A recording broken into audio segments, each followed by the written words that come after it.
TUC accept to suspend for 30 days the planned indefinite nationwide strike scheduled to begin today. Use this as a main. After 30 days, if these issues are not implemented, we'll revisit all the issues. The workers at the state level will have organs in those places that use this as a benchmark to go towards the implementation. That's the sense of suspending a strike. When you suspend a strike, you return back to work. In some states, there are some measures. Some governors are paying 20, some are paying 10 to mitigate this already.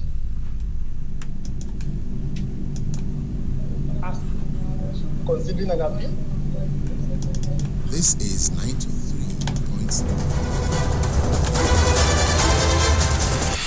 The Nigerian Air Force on Monday said it neutralized several Boko Haram and Islamic States of West Africa province terrorists in airstrikes on the fringes of the Lake Chad in Borno State.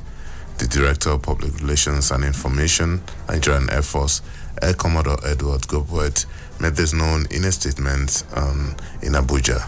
He said the airstrikes took out the terrorist hideout and destroyed their structures and strategic logistics base in the region.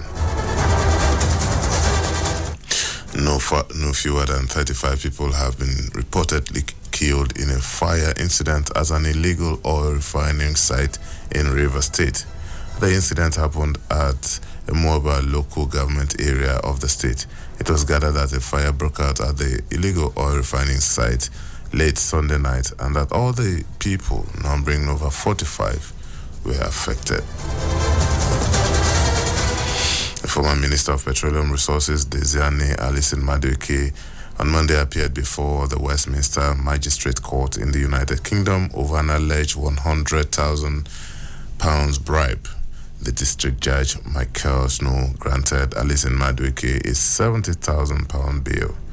Snow further imposed other terms on Alison Madueke, including an 11 p.m. to 6 a.m. curfew, an electric tag to be worn by her at all times, and a £70,000 surety to be paid before she could leave the court building.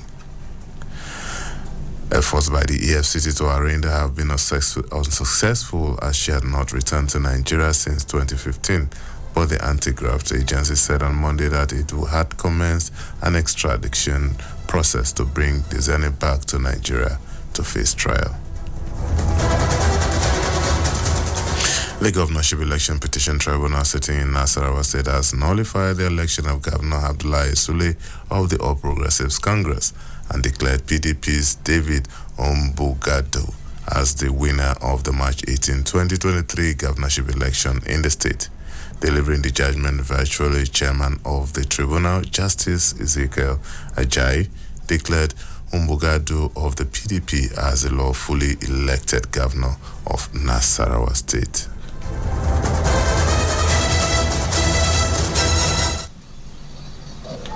That is the voice of the people, is the voice of God. The people of Nasarawa State spoke on the 18th March 2023 when they elected Honorable Bugadu. And today, God has affirmed what they said by speaking through the tribunal, by affirming Honorable David Emmanuel Ombugadu as the governor of Nasarawa State. Definitely, you don't need to ask whether we should be considering an appeal when there is a dissenting judgment that is even far rooted in logic and law.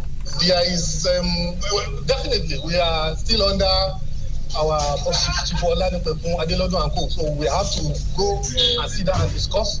Then meet with the clients on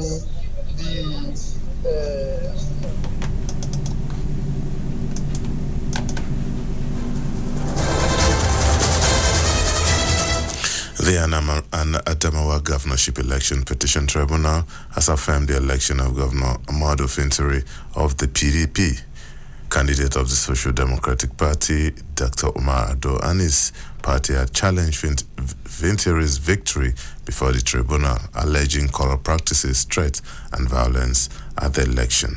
Dismissing the petition, however, Chairman of the three-man tribunal, Justice Theodora Oloho, said it was lacking in merit, defective, and incompetent. So the petition was filed without the requisite compliance with the Electoral Act, and particularly throughout the duration of this petition, right from the period in April, no single witness was called in this case, and clearly the was reliance only placed on document from the tribunal. So we can say that this petition has not been proven at all, just like I said by the tribunal, and we thank their lordship for doing justice to this case.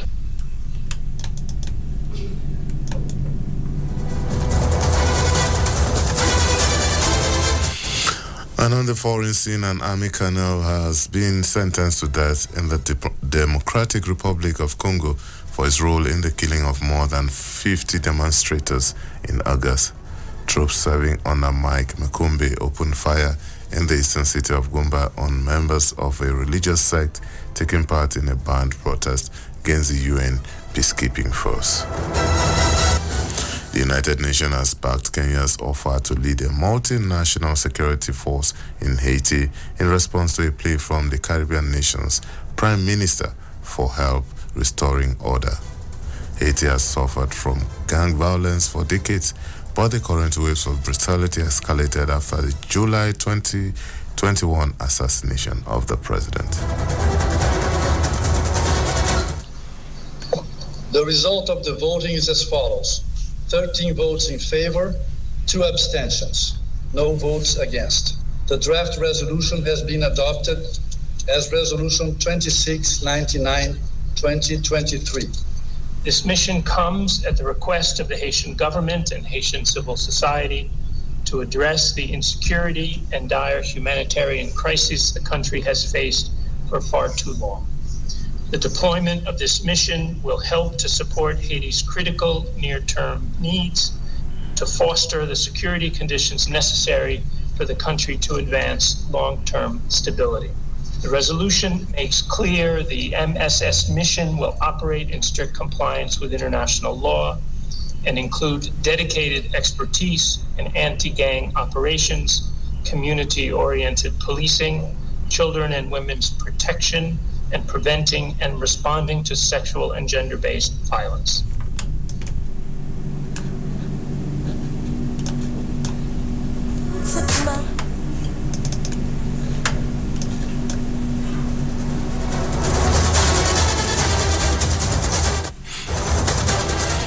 And in sports, the video assistance referee officials involved in wrongly disallowing goal for Liverpool at Tottenham have not been selected for this weekend's Premier League games.